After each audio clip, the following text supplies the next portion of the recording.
繼續同大家分享時間神學蘇明斯 James Smith 嘅第一章時間的受造。今次分享第三部分啦。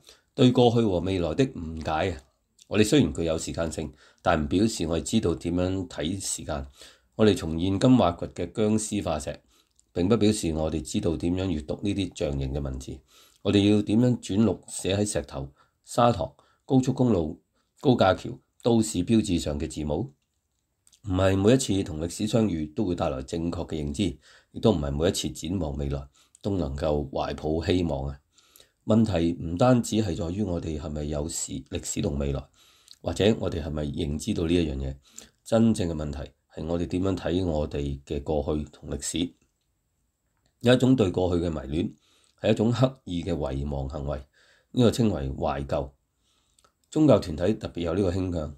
信仰因為係傳承落嚟嘅，去關乎交俾我哋，因此我哋容易產生一種誤解，以為信實就係保存過去啊，而唔係推動我哋向前嘅歷史遺產表示一種感激。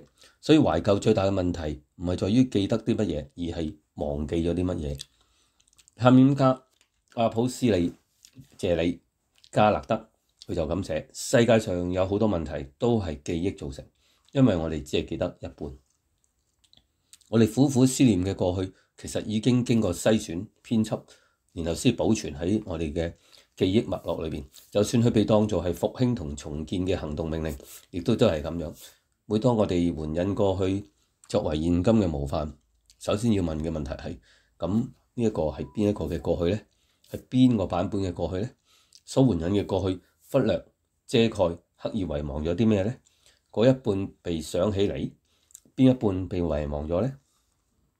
懷舊其實好少僅僅係對歷史本身有興趣嘅古物研究，懷舊更多係喺情感上渴望原來嘅樣。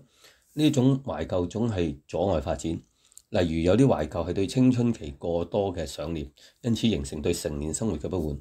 好多形式嘅集體懷舊其實都會妖魔化咗現在，同時浸沉喺傳說中嘅過去。電影《黑道家族》東尼索波洛就講過，記得從前就係最低等嘅對話形式。但係喺好多情況，喺我哋集體記憶裏邊，懷舊通常就係達成某種社會同政治目標，為嘅就係重現過往嘅社會結構，讓被浪漫化咗嘅生活方式能夠獲得保障。好多時候咁樣嘅生活方式往往令到部分受益嘅人，亦都係呢啲人深深懷念嗰個時候，就犧牲咗其他人，即係嗰啲被所謂黃金時代踐踏喺腳下嘅人。譬如美國只有白人，仲多數係男性添，先至會對上個世紀50年代抱住美好嘅回憶。詩人斯托林斯喺喬治亞州石頭山嘅陰影下長大，而石頭山就有類似拉扎莫爾山嘅一種岩壁嘅雕像，為嘅就係紀念美國內戰嘅失利。呢個地方高舉聯邦領袖，就係白人至上主義嘅勝利。而同每座紀念碑，佢就係對記憶嘅特殊嘅詮釋。石頭山引發嘅問題，當呢啲對於過往嘅詮釋籠罩住我哋，以其嗰一半嘅記憶嘲諷受壓迫者，我哋應該點樣處理呢？石頭山嘅雕刻家係自學而成嘅藝術家羅伊福克納，佢以難以掩飾自己嘅瘋狂自負，就要創造一種永久屹立嘅紀念雕像。但係其實就係連山亦都會倒下，紀念物係未來嘅廢墟。福克納斯無奈咁表示話：石頭山無法像公園裏嘅雕像一樣被推倒。但斯托林斯提到亞特蘭大建築師雷恩葛瑞維爾嘅創意提案，佢話：我們當讓植物自由生長，覆蓋雕塑的裂縫和照紋，讓植物自然地吸附咗有機物質，讓線台和地衣遮蔽雕塑嘅細節。我哋應該傾覆土壤於其上，促進植物生長，並將這種新形態嘅偽裝視作係刻意嘅創作行為，轉而用雕塑嚟紀念戰爭嘅結束，而唔係用以紀念領導戰爭嘅叛徒。所以遭毀壞嘅紀念碑係比抹殺一切更好嘅紀念方式。換句話講，斯托林斯就咁樣評論啦：讓植胚將一座紀念雕像風化成一座廢墟，讓一座廢墟重新長成一座山峰。留下被毀壞嘅紀念碑，比完全拆除更有助於記憶。有時候破壞我哋嘅懷舊，先能夠忠實嘅記得；有時候摧毀我哋集於共處嘅假象，先係最有創意嘅記憶方式嘅。我哋都以類似錯亂嘅方式嚟睇待未來。懷舊嘅鏡像就稱作進步嘅樂觀理念嘅概念、理想嘅概念。佢傾向將歷史嘅進程理想化，認為自身嘅美德必然引領歷史軌跡。簡單講，我哋傾向將未來嘅自己想象得比現在自己仲好，或者係因為我哋對現今嘅自己所知甚少。行為經濟學家就指出啦，喺微觀經濟上，我哋為未來嘅自己所做嘅選擇，似乎表明未來嘅自己將不同於今日嘅自己。舉例嚟講，辦公室職員為下晝嘅午餐會選擇點心嘅時候，有3%嘅人就會選擇水果而唔係朱古力。但當佢哋喺午餐會上點選點心嘅時候，其實大多數人會揀朱古力。呢種現象就被稱作雙曲貼現啊！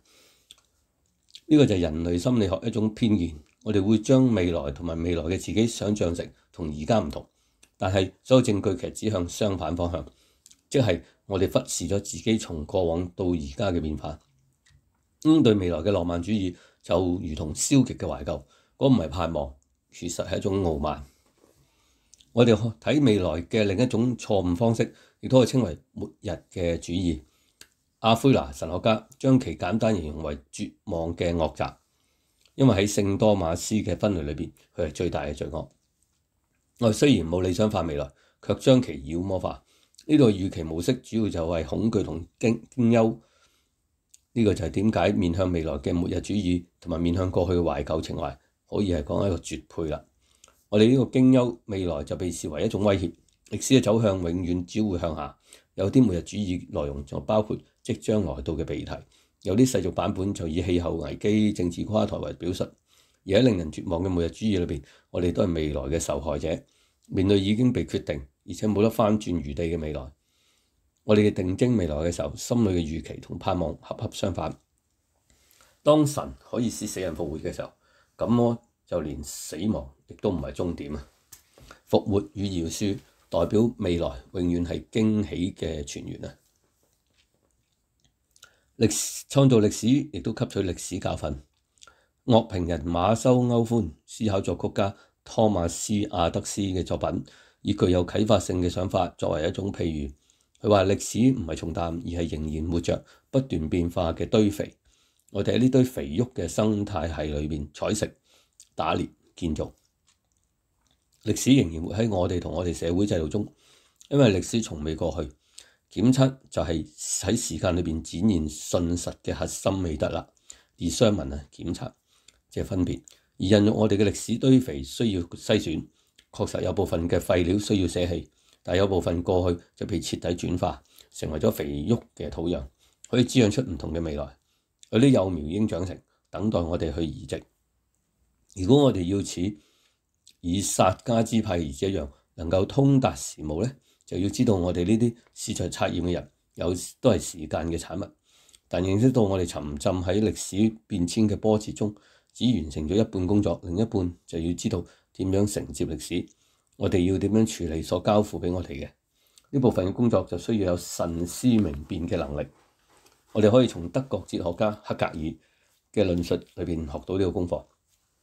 黑格爾論述出名嘅隱晦奸實，然而佢仲係試着用類似嘅基督徒觀點嚟描述聖靈喺歷史中嘅運作，而冇將聖靈嘅運作變作一出預設嘅偽戲劇或者一種操縱遊戲，令歷史被當作一個騙局。黑格爾喺觀察法國大革命嘅時候，全球呢啲歷史事件，佢就試圖測驗事件發展嘅進程。哲學家查爾斯泰勒就認為黑格爾喺重建護理論力抗18世紀對於護理論嘅盲目樂觀睇法，即係和諧嘅宇宙同神俾人嘅目的得以完美結合。黑格爾從未停止蔑視呢種想法。佢發展出一種對歷史嘅觀點，將其視為由內而外逐漸展現嘅目的。透過悲劇性嘅衝突走向更高層次嘅和解，歷史會醫療、治癒、佢所製造嘅創傷。呢個由內而生嘅目的，同時被形容為由下展開嘅目的。我哋只有喺事實底定後，先能夠睇清楚目的。只有等到歷史嘅偶然性進到後視鏡嘅時候，我哋先能夠睇到一連串事件與決策嘅軌跡。呢個呼應黑格爾有名但隱晦嘅一句説話：米拿雅的貓頭鷹要等到黃昏的到來先至會起飛。而米拿雅就係羅馬版本嘅雅典娜希臘神話嘅智慧女神。黑格爾暗示智慧其實只有在白日結束嘅時候先至會降臨。我哋需要經歷事情先明白咁樣去睇清一切，只有忍耐先能夠結出智慧。但係好多時候我哋會覺得自己察覺得太慢，我哋為何冇早啲去知道呢？呢個就係身處時間中一個令人唔滿意嘅地方。但係即使係咁樣，我哋仍然努力喺黃昏嘅時候忽看清事物。呢個雖然困難，理性眯住眼努力咁睇，如同瑪麗蓮羅賓遜嘅小説《維愛基列》呢本書裏邊嘅老牧師約翰艾姆斯咁樣寫：有時只有在回憶中或在時間的推移裏，日子的真諦才會向你顯露啊！察驗就係喺黑夜嘅影子籠罩萬物嘅時候，努力察看四周。黑格爾喺度提到起飛嘅貓頭鷹嘅詞之前，亦都有類似嘅陳述。佢警告嗰啲渴望知曉世界運作法則嘅人咁樣講：哲學總係出現得太遲，來不及發揮作用。或者哲學喺傍晚抵達現場之前，我哋就已經需要某種察驗嘅能力。所以當哲學用灰色描繪着灰色嘅時候，生命嘅形態已經老去了，生命無法恢復活力，只能透過哲學嘅灰色來識別啦。但係有時咁樣嘅識別，即係一種成就，使我哋走上通往不同未來嘅道路啊！而事實上，真知灼見嚟得太遲，唔代表我哋唔需要努力去察驗。就算洞察力好多時候只係後見之明，亦都唔能夠唔被重視啊！聖靈，黑格爾所謂嘅精神啊，喺歷史中呼喚我哋。首先及重要嘅係察驗唔係喺解釋歷史，而係同聖靈同步。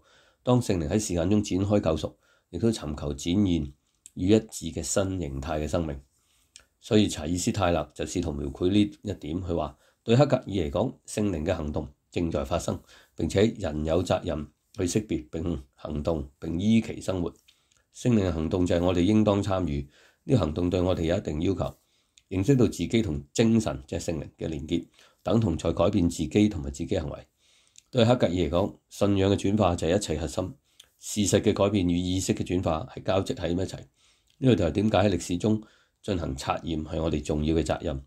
我哋要聆聽拍子，感受節奏，與聖靈同步，將歷史視作一片空白，供我哋書寫自己嘅卓越功勳；或將歷史視作交響樂曲，我哋應要求扮演好自己合奏嘅角色。呢個兩個角色係唔同嘅。泰勒嘅結論含義深厚，值得我哋細思。佢話有人認為廣泛嘅社會政治變革當由那些追求實現復興嘅人去進行，另有人認為我哋應當察驗相關嘅社會政策變革，並以合宜嘅精神去接受並採於行於生活當中。呢兩者有所區別，所以相信自己係我哋在等待嘅那一位，而意識到我哋被召，而喺歷史中運行嘅聖靈同行。呢兩者唔相同。我認為呢兩種立場可以講係傲慢同恩典之間嘅區別。前者呢，就話要做一啲乜嘢嘅一個學派，係一種歷史性嘅柏拉圖主義，認為我哋係主要嘅行動者，我哋以自己嘅行動編織歷史，我哋嘅成就將成為歷史。而後者更似一種歷史性嘅奧古斯丁主義，聖靈正在滿有恩典嘅時間中行動，我哋因着恩典受邀請參與行動，我哋同時被更新並成為展開中嘅轉變嘅一部分。好，今日分享到呢度，下次分享埋第一章最後嘅部分。如果喜歡我頻道，請你點讚、訂閱或者推介俾有興趣嘅弟兄姊妹，多謝你。